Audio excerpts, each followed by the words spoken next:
There are loads of tools available for team communication and collaboration. One idea could be to set up a WhatsApp group. You could create a group called Social Media Content for any staff willing to participate. Use the group description to outline the rules, such as acceptable use and intentions, and encourage staff to share photos, videos, or links directly into the group that could be shared in social media. If you're using a WhatsApp group like this, make sure that you respond to any suggestions of content you get sent and give people feedback on their photos and videos. A similar app is called Slack. Slack is a chat app which is often used for business content. The positive of using Slack is that it keeps all of your chats separate from your personal ones.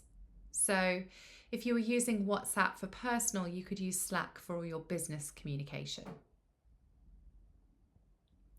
You could also use a platform like Google Drive or Dropbox to create a shared folder where staff can upload content. This is quite a good way to save a lot of big files like photographs, particularly if they're high res, and means that you could easily organise them based on date or subject matter. Of these options, a WhatsApp group is probably the easiest to implement, as most people are already familiar with it. Regularly provide constructive feedback to help staff improve the quality of their content.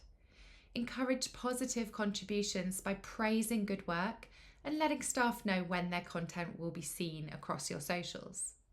Encourage staff to think about their lighting. Photos and videos should be well lit to ensure they look appealing. And also framing is important. Content should be well composed, avoiding cluttering or poorly framed shots. Let staff know when their contributions will be shared too, such as on Instagram or Facebook.